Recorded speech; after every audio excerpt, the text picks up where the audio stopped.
नमस्कार दोस्तों, स्वागत है आपका साक्षी की आवाज़ चैनल में। तो दोस्तों, आज की कहानी का शीर्षक है जब माँ बाप के अच्छे कर्म ही बन गए उनके दुश्मन और सगे बेटा बेटी दूर हो गए। बेटा छोड़कर भाग गया विदेश और क्रियाकर्म भी उस अनाथ ने किया जिसे बुजुर्ग पिता घर ले आए थे। तो वृद्ध के पोते ने छोड़ा अपने माँ बाप का साथ और सिखाया उन्हें ऐसा सबक कि दिन में तारे दिखा दिए। एक लड़का जो शहर में अपनी पढ़ाई पूरी कर रहा था, अचानक से एक दिन उसके पास एक कॉल आया और दूसरी तरफ से एक आदमी ने उससे कुछ बात की। जब लड़के ने फ़ोन उठाया तब वह बिल्कुल नॉर्मल था, लेकिन जैसे ही दूसरी तरफ से उसने उस आदमी की बात सुनी तो सुनते ही वह घबरा गया। उसके हाथ से फ़ोन छूटकर नीचे गिर गया। दूसरी तरफ वह आदमी जिसने उस लड़के के पास फ़ोन किया था, जब उसे उस लड़के की आवाज़ नहीं आई और फ़ोन गिरने की आवाज़ सुनकर उसने अपने पास में खड़ी हुई महिला से कहा कि काम हो गया है, हम जैसा चाहते थे वैसा ही हुआ। वह सब समझ गया है जो हम उसे समझाना चाहते थे। आखिर कौन थे वह आदमी और औरत जिन्होंने उस लड़के से बात की थी, और आखिर उन्होंने उस लड़के से क्या कहा था कि उसका फ़ोन हाथ से छूटकर नीचे गिर गया और उसकी आंखों से आंसू बहने लगे।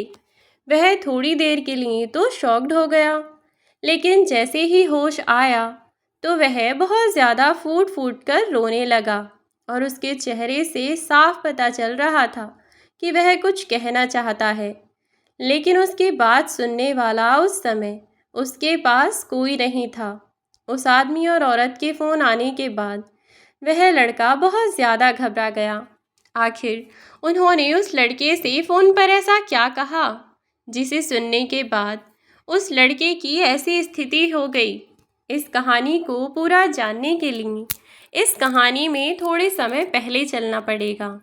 यह कहानी है दो ऐसे बुजुर्ग दंपतियों की जिन्होंने जीवन भर सबकी मदद की और बदले में उन्हें 2 वक्त के खाने के लिए भी सब लोगों का मोहताज होना पड़ा। और आखिर में आकर उनका अपना सगा बेटा उनका सगा नहीं रहा। उसने अपने ही माँ बाप से सारे रिश्ते नाते तोड़ दिए और उन्हें छोड़कर अलग आकर रहने लगा। सारे रिश्ते नाते उसकी नज़रों में कुछ नहीं रहे। वह अपने माता पिता से इतनी नफरत करने लगा था कि अपने पिता की आखिरी समय में भी उसने उनकी कोई कदर नहीं की। वह अपने बेटे से मिलने की आखिरी चाह में ही तड़प तड़प कर उन्होंने अपना दम तोड़ दिया, लेकिन उन्हें आखिरी वक्त में भी अपने बेटे का चेहरा भी देखने को नसीब नहीं हुआ। राकेश और सुनीता दोनों एक कस्बे में रहते थे और वह अपने परिवार वालों का ध्यान बहुत अच्छे से रखते थे। उनके परिवार में ज़्यादा लोग नहीं थे। सास ससुर के साथ वह लोग अपने गांव में रहते थे। सुनीता के माता पिता जयप्रकाश और रामवती देवी दोनों ही बहुत अच्छे लोग थे जो हमेशा दूसरों की सहायता करते थे, और उन्होंने अपनी बेटी को भी ऐसे ही सिखाया था। राकेश जी, जिनका न कोई आगे था न पीछे, राकेश जी ने अनाथालय में ही अपनी पढ़ाई पूरी की। साथ ही राकेश जी बच्चों का दुख और दर्द समझते थे, क्योंकि वह भी एक अनाथ रह चुके थे। लेकिन उन्होंने बड़े होने के बाद अपनी एक अच्छी नौकरी लगाई और नौकरी के बाद वह अपनी सैलरी का आधे से ज़्यादा हिस्सा अनाथालय में दान कर देते थे, जिससे बच्चों की पढ़ाई लिखाई में मदद मिल सके। वह बस अपने खर्चे के लायक पैसे रखते थे और बची हुई अपनी सारी सैलरी को अनाथालय में ही डोनेट कर देते थे। जयप्रकाश जी और रामवती जी की मुलाकात राकेश जी से जब हुई तब उस समय राकेश जी बहुत ही जल्दी जल्दी में कहीं जा रहे थे, लेकिन जब उन्होंने देखा कि पास ही में जयप्रकाश जी का एक्सीडेंट हो गया है, कोई बाइक वाला उन्हें ठोक कर चला गया और उनकी मदद के लिए कोई भी आगे नहीं बढ़ा, तब वहाँ राकेश जी ने आगे आकर उनकी मदद की, उन्हें अस्पताल लेकर गए। तब तक उन्हें होश नहीं आया, जब तक वह वहीं पर बैठे रहे उनके साथ। लेकिन राकेश जी को कहीं जाना था अपनी मीटिंग में। वहाँ जाने में उन्हें लेट हो गया, जिसकी वजह से उन्हें बहुत डांट लगी। लेकिन वहीं उन्हें जयप्रकाश जी की मदद करने की खुशी भी थी कि उनकी वजह से किसी इंसान की जान बच सकी। अगर वह टाइम से उन्हें हॉस्पिटल लेकर नहीं जाते तो हो सकता था कि उनका खून ज़्यादा बह जाता और जिससे उनकी मौत भी हो सकती थी। लेकिन समय से इलाज मिलने की वजह से वे अब बिल्कुल स्वस्थ हैं और इस ज़माने में इतने भले लड़के से मिलकर जयप्रकाश जी भी बहुत खुश थे। उनके मन में तो राकेश जी की एक अलग ही पहचान बन गई थी। वह तो सोचते थे कि इस ज़माने में इतना अच्छा लड़का मिलना नामुमकिन ही है। लेकिन जब से उनकी मुलाकात राकेश जी से हुई थी तो राकेश जी उनके दिमाग से उतर नहीं पा रहे थे। उन्होंने अपनी बेटी सुनीता के लिए लड़का देखना शुरू कर दिया। सुनीता, जिसने अब तक अपनी पढ़ाई कर ली थी और अब उसके माता पिता उसकी शादी कर रहे थे। लेकिन इत्तेफाक से सुनीता की शादी के लिए जो लड़का देखा था वह और कोई नहीं बल्कि राकेश ही था, जिसे देखते ही सुनीता के माता पिता ने रिश्ते के लिए हामी भर दी। और दूसरी तरफ सुनीता को भी राकेश देखने में अच्छा लगा और उसके बात करने का तरीका भी उसे पसंद आया। वह भी शादी के लिए तैयार हो गई और कुछ ही समय में राकेश और सुनीता की शादी कर दी गई। शादी के बाद सुनीता और राकेश अपने नए घर में चले गए, क्योंकि जब अनाथालय के लोगों को पता चला कि राकेश की शादी होने वाली है तो उन लोगों ने एक छोटा सा घर राकेश के नाम पर ले लिया था, जो कि राकेश और सुनीता जी के लिए बहुत बड़ा था। थोड़े पैसे तो उन लोगों ने जमा कर लिए थे, बाकी के पैसे राकेश को किस्त के तौर पर जमा कराने थे। और इस बारे में बात करके उन्होंने राकेश और सुनीता को अपने नए घर में जाने के लिए कहा। राकेश और सुनीता अपने नए घर में जाकर रहने लगे। वहीं कुछ समय बाद राकेश और सुनीता के घर में एक लड़के ने जन्म लिया, जिसकी वजह से वह लोग बहुत खुश रहने लगे। अब सुनीता का समय भी आराम से कट जाता था। वह दोनों अपने बच्चे का बहुत अच्छे से ख्याल रखते थे। उसे कभी किसी चीज़ की कमी महसूस ही नहीं होने दी। और जब वह 3 साल का हुआ तो सुनीता जी के घर उनकी प्यारी सी बेटी ने जन्म लिया, जिनका नाम उन्होंने प्यार से परी रखा। वह देखने में भी बहुत सुंदर थी और उसका भाई भी उसका बहुत अच्छे से ख्याल रखता था। और दोनों बच्चे उस स्कूल में उनका एडमिशन हो गया, जिस स्कूल में परी का भाई बिट्टू पढ़ता था। इस स्कूल में परी का भी एडमिशन करा दिया गया ताकि दोनों बहन भाई एक साथ एक स्कूल में अपनी पढ़ाई पूरी करें। और अगर परी को कोई परेशानी हो तो बिट्टू उसका ख्याल अच्छे से रख सके। इसीलिए वह दोनों बहुत प्यार से रहते थे। साथ में स्कूल जाना, ट्यूशन जाना और घर आने के बाद अपना होमवर्क भी दोनों साथ में बैठकर ही किया करते थे। अगर परी को कोई प्रॉब्लम होती तो उसका भाई उसका काम कर दिया करता था, और अगर बिट्टू को भी कभी कोई परेशानी होती तो उसके काम को करने के लिए उसके माता पिता उसकी मदद कर दिया करते थे। वे लोग बहुत खुशी खुशी अपना जीवन बिता रहे थे। लेकिन यह ज़रूरी नहीं कि बच्चे बचपन में जैसे हों वैसे ही वह बड़े होकर भी रहें। कुछ ऐसा ही सुनीता जी और राकेश जी के बच्चों के साथ हुआ। बिट्टू और रानी यानी कि परी अपने माता पिता से बचपन में बहुत प्यार करते थे, लेकिन धीरे धीरे उनका प्यार कम होता चला गया, क्योंकि राकेश जी खुद भी अनाथ थे। तो इसीलिए वह ऐसे अनाथ बच्चों का दर्द बहुत अच्छे से जानते थे, जिनका इस दुनिया में कोई नहीं था। इसीलिए वह अपने बच्चों के साथ साथ ऐसे बच्चों को भी पालते थे जिनका इस दुनिया में कोई नहीं था, या फिर जो लोग अपने बच्चों को छोड़कर चले गए थे। वे दोनों पति पत्नी उन बच्चों को भी एक माँ बाप की तरह ही प्यार करते थे। और कुछ समय बाद जब उन बच्चों को कोई लेने नहीं आता था तो वह उन बच्चों को या तो अनाथालय भेज देते, या फिर जो बच्चा अनाथालय नहीं जाना चाहता था तो वह उन बच्चों को अपने पास ही रख लेते थे। वैसे तो सभी बच्चे अनाथालय ही जाया करते थे, लेकिन एक बच्चा जो अनाथालय नहीं गया और उन दोनों के साथ ही रहने की जिद करने लगा, इसीलिए उन्होंने भी उसे अपने पास रख लिया, जिससे परी और उसका भाई बिट्टू बिल्कुल भी खुश नहीं थे, क्योंकि उनके माता पिता का प्यार जो बढ़ गया था, वह परी और बिट्टू से जितना प्यार करते थे उतना ही प्यार उस लड़के को भी करते थे, जिसका नाम विनीत था। वह उन दोनों को अपने माता पिता ही समझता था और उनकी हर बात मानता था। परी और बिट्टू के बचपन में तो सब ठीक ही था, लेकिन जैसे जैसे वह बड़े हुए और उन्हें समझ आया कि यह हमारा सौतेला भाई है, हमारा सगा भाई नहीं है, इसे मम्मी पापा ने अडॉप्ट किया है और यह हमारे साथ इस घर में रहता है, तो बिट्टू और परी के माता पिता अपने बच्चों पर थोड़ा कम ध्यान देने लगे थे, क्योंकि राकेश जी पहले तो अपनी ड्यूटी जाते थे और फिर बचा हुआ समय उन अनाथ बच्चों के साथ बिताते थे, जिनके साथ सुनीता जी भी चली जाया करती थीं, या फिर वह विनीत को बहुत सारी एक्टिविटीज़ करवाया करते थे।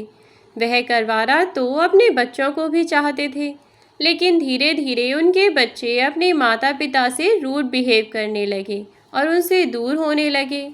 अब सुनीता जी की बेटी परी, जो कि बड़ी हो गई थी और जिसका कॉलेज में एडमिशन हो गया था, वह अपने भाई के साथ वहाँ पढ़ती थी। उसे कॉलेज में एक लड़का पसंद आया। उसने घर आकर अपने माता पिता से उस लड़के के बारे में बताया और इस बारे में उसने अपने भाई को भी बताया। माता पिता और भाई उस लड़के से मिलने उसके घर गए। उन्हें लड़का पसंद आया और उन्होंने परी की शादी उससे करवा दी। अब बचा उनका बेटा बिट्टू। बिट्टू जो अपने माता पिता से ज़्यादा मतलब नहीं रखता था और कॉलेज की पढ़ाई कंप्लीट करने के बाद वह अपनी नौकरी करने के लिए दूसरे शहर चला गया। अब दोनों माता पिता अकेले रह गए। इधर विनीत सुनीता जी और राकेश जी के साथ रहता था और अब विनीत भी बड़ा हो गया था और विनीत के पिता जो उसे ढूंढते ढूंढते सुनीता जी के घर आ पहुँचे।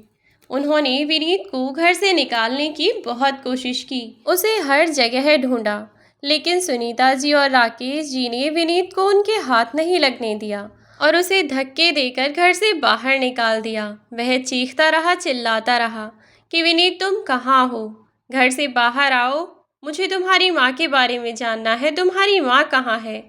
और उधर विनीत डरा सहमा एक कबोर्ड के अंदर छुपकर बैठा था। उसके पिता को घर से बाहर निकालने के बाद सुनीता जी और राकेश जी अंदर आए।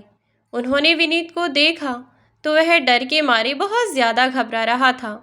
उन्होंने उसे शांत कराया और उससे कहा कि यह क्या, सच में तुम्हारा पिता है?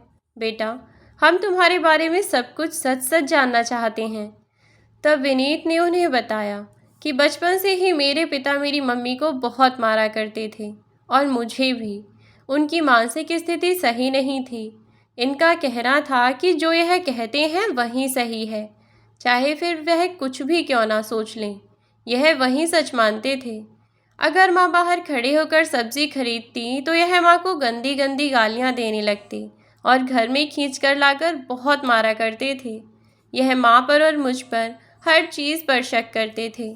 अगर मैं अपने दोस्तों के साथ खेलने जाता तो कहने लगते कि मैं उनकी बुराई अपने दोस्तों से करता हूँ और अपने दोस्तों को बताता हूँ कि मेरे पापा बहुत गंदे हैं जो मेरी माँ को और मुझे मारते हैं। लेकिन ऐसा कुछ नहीं था और एक दिन इन सबसे तंग आकर माँ घर छोड़कर चली गई और उन्होंने मुझे आपके घर के बाहर छोड़ दिया ताकि मैं आपके साथ रह सकूं। और उन्होंने मुझसे कहा था कि आप बहुत अच्छे इंसान हैं, आप मुझे समझ सकते हैं। वह अगर वहाँ रहती तो वह मार देते। अब सारी बात जानने के बाद राकेश जी और सुनीता जी को बहुत दुख हुआ कि इतने छोटे से बच्चे के साथ इसका बाप कैसा अत्याचार करता है। उन्होंने उसे बचाने का डिसाइड किया और उधर इस बारे में उन्होंने अपने बेटे को कुछ नहीं बताया था, जो कि शहर से बाहर नौकरी कर रहा था। अब एक दिन जब राकेश जी अपने बेटे से मिलने के लिए शहर गए, तब वह अपने पिता को देखकर खुश तो हुआ, लेकिन साथ में विनीत को देखकर उसे गुस्सा आ गया और वह अपने पिता के साथ विनीत को देखकर समझ गया कि ज़रूर यहाँ मेरे पिता मुझसे मिलने नहीं, इस लड़के की नौकरी लगवाने के लिए आए हैं, मुझे सिफारिश करने के लिए कहेंगे। पर उसने सब कुछ रिएक्ट नहीं किया उस वक्त, और चुपचाप जाकर अपने पिता से मिला और उनसे पूछा कि आपके साथ यह लड़का कौन है पिताजी, और आप इसे अपने साथ यहाँ क्यों लाए हैं। तब राकेश जी ने अपने बेटे से उसकी नौकरी लगवाने के बारे में कहा, तो बिट्टू ने कहा कि इसको क्या करना आता है, उसने क्या पढ़ाई की है जिससे वह जाकर इसकी नौकरी के बारे में बात कर सके। और उसने जाकर विनीत की नौकरी के बारे में बात की, लेकिन अभी वैकेंसी नहीं थी तो उसकी नौकरी नहीं लग पाई। और राकेश जी भी अपने बेटे बिट्टू से बोले कि बेटा, मैं तुमसे मिलने तो आने ही वाला था, तो मैंने सोचा कि क्यों ना विनीत को भी साथ ले चलूं। यह भी नौकरी की तलाश में था, तो मैंने सोचा कि अगर तुम्हारी ही कंपनी में इसे नौकरी मिल जाए तो दोनों भाई साथ में ही नौकरी कर लेंगे और हमें भी दोनों की चिंता नहीं रहेगी। तब थोड़ा गुस्से में बिट्टू बोला, अच्छा पापा, सच में आपको मेरी चिंता थी, या फिर विनीत की? इसकी नौकरी यहाँ लग जाएगी तो इसका फ्यूचर सेटल हो जाएगा। क्या आप सच में मुझसे मिलने आए भी थे, या फिर बस आपको विनीत से ही प्यार है और इसी की नौकरी लगवानी थी इसीलिए यहाँ आए हैं? ऐसा कहकर वह अपने पिता की तरफ टेढ़ा टेढ़ा मुस्कुराने लगा। उसके पिता भी समझ चुके थे कि उनके बेटे को इस बात से बहुत नाराज़गी है, लेकिन उन्होंने अपने बेटे को समझाया और फिर उसके साथ उसके घर चले गए, जो कि कंपनी वालों ने उसे दे रखा था। अब राकेश जी ने अपने बेटे बिट्टू से उसकी शादी की बात की कि बेटा, तुम्हारी उम्र हो गई है, हम तुम्हारी शादी करना चाहते हैं। अगर तुम चाहो तो हम तुम्हारे लिए लड़की ढूंढ देते हैं, लेकिन अगर तुम्हें कोई लड़की पसंद है तो तुम उसके बारे में हमें बता सकते हो। हम लड़की को देखकर तुम्हारी शादी उससे करा देंगे। तब बिट्टू ने कहा, ऐसा कुछ नहीं है पिताजी कि मुझे कोई लड़की पसंद है। वैसे तो मुझे अभी शादी नहीं करनी, लेकिन आप लोगों को अगर मेरी शादी की इतनी ही जल्दी पड़ी है तो आप अपनी मनपसंद की किसी भी लड़की से मेरी शादी करवा दीजिए, मुझे कोई प्रॉब्लम नहीं होगी शादी के लिए। उसकी हाँ सुनकर राकेश जी बहुत खुश हुए और उन्होंने जाकर एक अच्छी सी लड़की अपने बेटे बिट्टू के लिए ढूंढना शुरू कर दिया। उन्हें पूरी 2 साल लगी अपने बेटे के लिए एक अच्छी लड़की ढूंढने में, पर लड़की मिल गई और उन्होंने झटपट अपने बेटे की शादी उससे करा दी।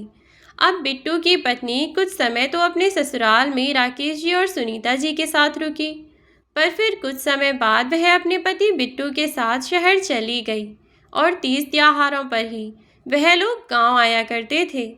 इधर उन्होंने अपने बेटे बिट्टू की शादी के बाद उनके पास एक सहारा विनीत ही बचा था, जो कि अभी छोटा ही था, और अब वह लोग अपने बेटे की तरह विनीत की परवरिश कर रहे थे। लेकिन उधर बिट्टू अपने माता पिता से बहुत नाराज़ था कि आज तक उन्होंने कभी मुझे अपने बेटे की तरह प्यार किया ही नहीं, हमेशा दूसरे बच्चों को घर में लाती रही, ना ही मुझ पर और ना ही मेरी बहन पर कभी इन्होंने कोई ध्यान ही दिया। जब तक हम छोटे थे तब तक तो सब ठीक था, लेकिन जैसे ही हम थोड़े बड़े होने लगे तो इन लोगों ने घर को अनाथालय बना दिया और अपने बच्चों पर बिल्कुल ध्यान नहीं दिया। और अब यह कुछ छोटे लड़कों को घर में ले आए हैं और जिनका ख्याल वे अपने बेटे की तरह रखते हैं। बस यही सोचकर वह गुस्सा कर रहा था, लेकिन उसे उसकी पत्नी ने समझाया कि मम्मी पापा ऐसा सब कुछ गलत थोड़ी ना करते हैं। यह तो अच्छी ही बात है कि वह दूसरों की मदद करते हैं। जो लोग इस काबिल हों कि दूसरों की मदद कर सकें, उन्हें मदद करनी भी चाहिए। और वैसे भी वह बच्चा इतना बड़ा भी नहीं है, अब वह दोनों अकेले वहाँ क्या करेंगे। इससे अच्छा है कि उनका मन बहलाने के लिए कोई उनके पास तो है ना। ऐसा कहकर वह अपने पति को समझाने लगी। और इधर कुछ समय बाद राकेश जी के पोता हुआ, बिट्टू का बेटा, जिसकी खबर सुनकर राकेश जी और सुनीता जी बहुत खुश हुए और अपने बेटे से मिलने के लिए शहर की तरफ निकल गए। उनके साथ विनीत भी था। जैसे ही वह उसके घर पहुंचे तो उन्होंने अपने पोते को देखा तो वह सारी टेंशन, सारी थकान सब भूल गए। अपने पोते को गोद में लेकर वह बहुत खुश थे। और जब बिट्टू ने साथ में विनीत को देखा तो वह थोड़ा सा नाराज़ तो हुआ, लेकिन अपने बेटे की खुशी में वह यह भूल गया था। और अब उसने विनीत से बहुत प्यार से बात की और विनीत बिट्टू की बातें सुनकर बहुत खुश हुआ क्योंकि जब से विनीत घर में आया था तब से उससे बिट्टू या परी ने प्यार से बात नहीं की थी। तब तो बिट्टू बहुत छोटा था, लेकिन अब बिट्टू थोड़ा समझदार हो गया था और वह भी बिट्टू के बेटे को देखकर बहुत खुश हुआ। राकेश जी और सुनीता जी अपने पोते को लेकर फूले नहीं समा रहे थे, मानो उन्हें सारे जहां की खुशी एक साथ मिल गई। लेकिन इधर राकेश जी कुछ समय अपने बेटे बहू के पास रहने के बाद वापस अपने गांव आ गए।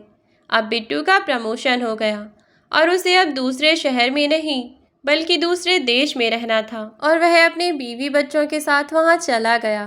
इधर राकेश जी और सुनीता जी जब तक बिट्टू और उसका परिवार शहर में था तो वह लोग उससे मिलने चले जाया करते थे, या फिर बिट्टू तीज त्योहार पर अपने परिवार को गांव ले आया करता था। लेकिन अब जब वह शहर तो छोड़ो देश से ही बाहर था तो वह इतनी जल्दी अपने घर वापस नहीं आ पाता था। कई कई साल निकल जाते थे। इधर विनीत भी बड़ा हो गया था और वह अपनी नौकरी करने लगा। विनीत के मुंह बोले माता पिता राकेश जी और सुनीता जी ने विनीत से कहा कि अब वह उसकी शादी के लिए लड़की ढूंढ ले, ताकि उसकी शादी करके वह शांति से सुकून से मर सकें, क्योंकि अब दोनों का बुढ़ापा था और वह नहीं चाहते थे कि किसी भी तरीके से वह अपने विनीत को किसी भी तरीके का दुख देना वह नहीं चाहते थे।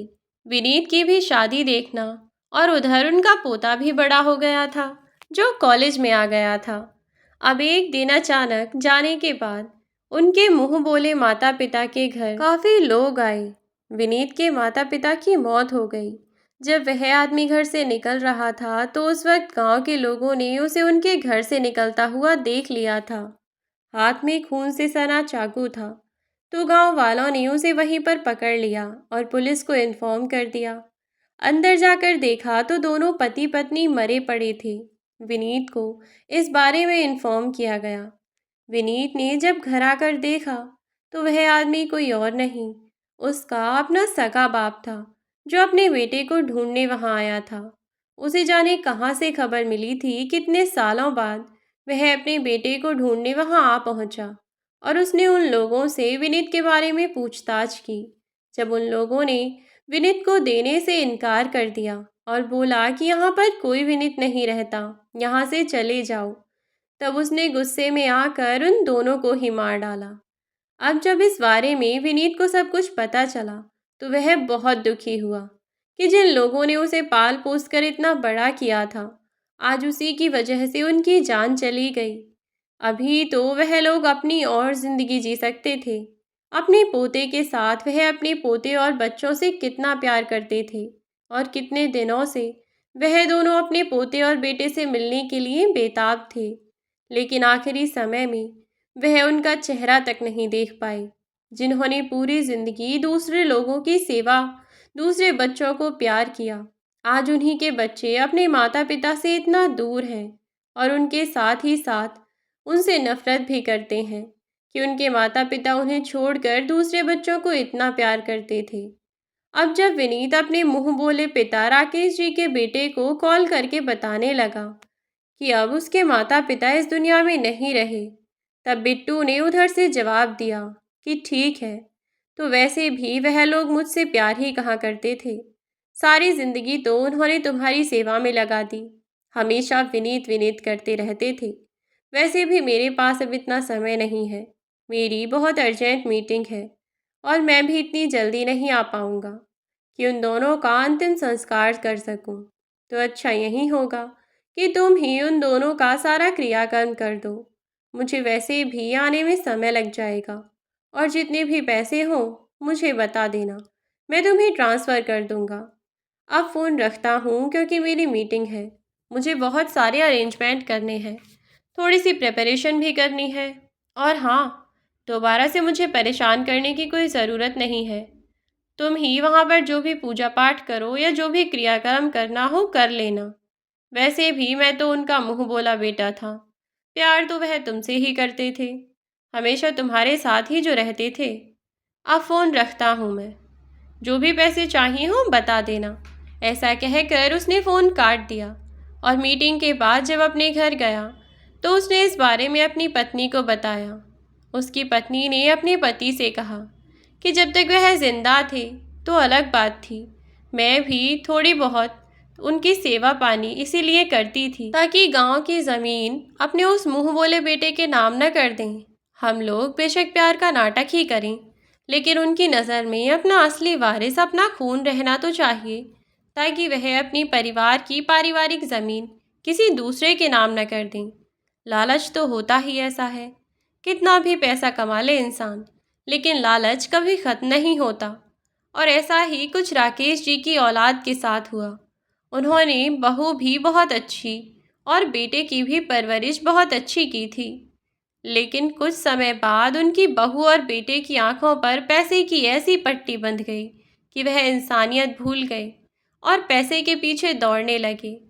अब जब इस बारे में उन्होंने अपने बेटे को कॉलेज कॉल करके बताया कि तुम कहाँ हो बेटा, अगर तुम अपने कॉलेज के हॉस्टल में हो तो मुझे तुम्हें कुछ बताना है।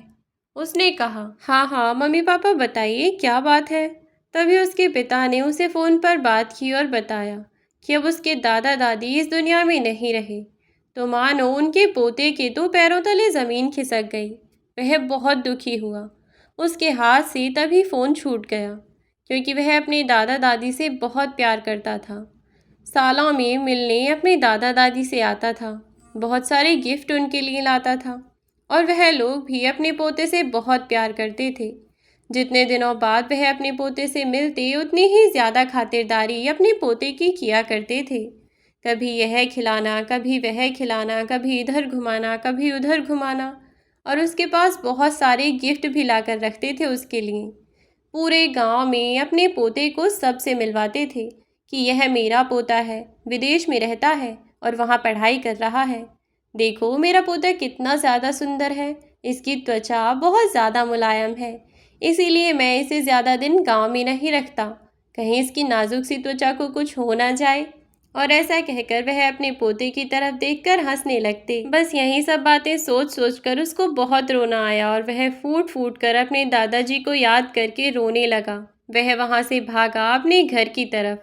घर जाकर देखा तो उसके माता पिता बहुत सुकून से बैठे हुए थे।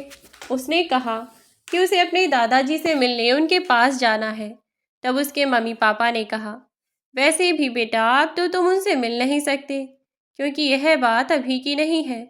उस लड़के विनीत ने सुबह ही मुझे इन्फॉर्म किया था, लेकिन मेरी इम्पोर्टेंट मीटिंग थी जिसके चलते मैं गांव नहीं जा सका, और मैंने उससे कह दिया है कि वह सारा क्रियाक्रम कर देगा। मैं उसके पास जितने भी पैसे होंगे वह ट्रांसफ़र करवा दूंगा, तुम टेंशन मत लो। यह सब सुनकर उनके पोते को बहुत गुस्सा आया और उसने अपने पिता से कहा कि अभी मेरे दादाजी ही मरे हैं, पर मेरी दादी माँ जिंदा है, तो मैं उनसे मिलने ज़रूर जाऊंगा। अगर आप लोगों को नहीं जाना तो बिल्कुल मत जाओ, लेकिन मैं आज के बाद उन्हीं के साथ रहूँगा, और मैं अभी के अभी वहाँ जा रहा हूँ, क्योंकि आप लोगों के लिए पैसा ही सब कुछ है, लेकिन मेरे लिए मेरे दादा दादी से बढ़कर कुछ नहीं। अपने दादाजी को तो अब मैं नहीं बचा सका, लेकिन अपनी दादी माँ को मैं बहुत अच्छे से उनका ख्याल रखूँगा। इतना सुनकर उसके माता पिता ने कहा, क्या सच में? विनीत ने तो हमसे कहा था कि मम्मी पापा दोनों मर गए हैं, तो तुम कैसे कह सकते हो कि दादी माँ जिंदा हैं? तब उसने अपने माता पिता को बताया कि यहाँ आने से पहले मैंने वहीं पर कॉल किया था। तब उन्होंने ही मुझे बताया कि जब तक उन्होंने पहले देखा तो वहाँ पर बहुत सारा खून पड़ा हुआ था, लेकिन उन्होंने चेक नहीं किया था, और जब एम्बुलेंस आई और उन्हें अस्पताल लेकर गई तब पता चला कि दादी जी की सांसें चल रही थीं और अब वह बिल्कुल स्वस्थ हैं। तो मैं अपनी दादी जी से मिलने के लिए गांव जा रहा हूँ। वह अपने माँ बाप को छोड़कर अपनी दादी के पास गांव चला आया। उसने अपनी दादी का बहुत अच्छे से ख्याल रखा और उसने वहीं पर एक अनाथालय भी खुलवाया। पढ़ने में वह बहुत होनहार था। उसने वहीं पर एक अपना छोटा सा बिजनेस स्टार्ट किया और साथ में एक अनाथालय भी खोला, जिनका ख्याल उसकी दादी माँ रखती थीं, और वह बिजनेस से ऊंची ऊंची ऊंचाइयों को छू रहा था। दिन पर दिन वह और ज़्यादा मेहनत करता, जिसका फल भी उसे मिल रहा था। उसकी मदद इस सब में विनीत ने भी की थी, क्योंकि वह कहीं न कहीं राकेश जी की मौत का जिम्मेदार खुद को ही मानता था। वह कहता कि अगर मैं इस घर में नहीं आता तो इनका परिवार खुशहाल और सुखी सुखी रहता। लेकिन उसे बिट्टू के बेटे और सुनीता जी ने समझाया कि अगर आप नहीं होते तो यह ज़रूरी नहीं है कि मम्मी पापा लालची नहीं बनते और उनके लिए इंसान से ज़्यादा पैसा ज़रूरी नहीं होता। हाँ, यह ज़रूर हो सकता है कि शायद हमारे दादाजी हमारे बीच होते, लेकिन रही बात मम्मी पापा की, तो उन दोनों की आदत आपके आने की वजह से नहीं बदली। वह बस आपको दोष देते हैं ताकि वह अपनी उस लालच की बंधी हुई आंखों के ऊपर बंधी उस लालच की पट्टी को उन्हें खोलना ना पड़े। लेकिन ऐसा कुछ नहीं है, क्योंकि किसी के रहने से तो दूसरा इंसान लालची नहीं बनता ना। लालच तो इंसान के अंदर ही होता है, जिसे चाहे तो वह दबा ले या चाहे तो उठा ले। तो वही मेरे माता पिता ने किया। उन्होंने इंसान से ज़्यादा अहमियत पैसे को दी। तो आज वह लोग दोनों ही पैसे में ही हैं। लेकिन पैसा ही सब कुछ नहीं होता, परिवार पैसे से बढ़कर होता है। और यह सीख मुझे मेरे दादा दादी से मिली है। अगर मैं अपने माँ बाप की तरह होता तो मैं भी पैसों के पीछे ही भाग रहा होता। लेकिन मुझे मेरे दादा दादी ने इंसानियत सिखाई है। मैं यह पैसे जो कमा रहा हूँ, मैं चाहता हूँ इससे गरीबों का भला कर सकूँ और अपनी दादी को एक अच्छी ज़िंदगी दे सकूँ जब तक वह ज़िंदा है। उसकी यह बात सुनकर विनीत को बहुत अच्छा लगा और उसने कहा कि तुम ये सही कह रहे हो। अब उन्होंने अपने बेटे विनीत के लिए एक अच्छी सी लड़की देखी और उससे उसकी शादी करा दी। विनीत अब बिट्टू के बेटे का और सुनीता जी का बहुत अच्छे से ख्याल रखता है और उसकी पत्नी रागिनी भी सुनीता जी को अपनी सास का दर्जा देती है।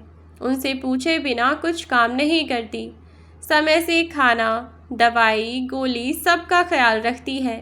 शाम को घूमने के लिए उन्हें लेकर भी जाती है और साथ ही बिट्टू के बेटे का भी अपने बेटे की तरह ही ख्याल रखती है। और उधर अब थोड़े समय बाद उन्होंने बिट्टू के बेटे की भी शादी करवा दी, जो अपनी दादी के साथ अपनी पत्नी को गांव में ही लेकर रहता है। अब सुनीता जी का पूरा परिवार उनके साथ रहता है और वह बहुत खुशी खुशी अपना जीवन सब लोगों के साथ जी रही हैं। लेकिन वहीं इनके बेटा और बहू, जो पैसों के चक्कर में अपने बेटे को भी गंवा बैठे, अब उनके पास सिवाय पैसे के और कुछ नहीं है। और उनके बिजनेस पार्टनर भी उनकी जान के दुश्मन बन चुके हैं, क्योंकि उनके मरने के बाद जो भी सारा पैसा होगा सब उनका हो जाएगा। उन्हें पैसे के पीछे भागते भागते सारे रिश्ते उन्होंने गंवा दिए और अपने गुस्से के चलते शायद वे उन्हें कभी दोबारा भी ना पा सकें, क्योंकि उन्हें अपनी गलती का अभी तक कोई एहसास नहीं हुआ। और इस सब का दोष भी वह विनीत को ही देते हैं कि अगर तुम हमारी ज़िंदगी में नहीं आते तो हमारे पिता हम ही से प्यार करते और ना ही हम इतने ज़िद्दी और बदतमीज़ बनते और ना ही हम अपने माता पिता को दूर भगाने का सोचते। अगर वह हमारे साथ होते तो हम पैसे के पीछे इतना कभी नहीं भागते और ना ही हम यह इतने लालची बनते। उनके बेटे ने उन्हें समझाया कि दादा दादी गलत नहीं थे, गलत आप लोग थे जो खुद अपनी गलती का दोष दूसरे को देते रहे। क्या गलती थी दादा दादी की? दादा दादी ने उन्होंने बेसहारा लोगों को सहारा ही तो दिया था ना। आप लोगों को तो उनको सपोर्ट करना चाहिए था ना, ऐसे ही अकेले छोड़कर चले गए। अब देख रहे हैं ना आप लोग, आपके बिजनेस पार्टनर ही आज आपके जानलेवा दुश्मन बन चुके हैं। और उधर जब तक आप पब्लिक की नज़रों के सामने हैं केवल तब तक आप सेफ हैं, लेकिन आप यह नहीं जानते कि भीड़ में से कौन सा हाथ उठेगा और आप लोगों का गला दबा देगा, आप लोगों का गला काट देगा, क्योंकि वहाँ पर सिर्फ पैसे की पूछ है, इंसान की नहीं। मैं खुश हूँ अपने दादा दादी के पास आकर, क्योंकि यहाँ पर पैसे से ज़्यादा इंसान को पूछा जाता है, इंसान की इंसानियत देखी जाती है, ना कि सब कुछ पैसा ही।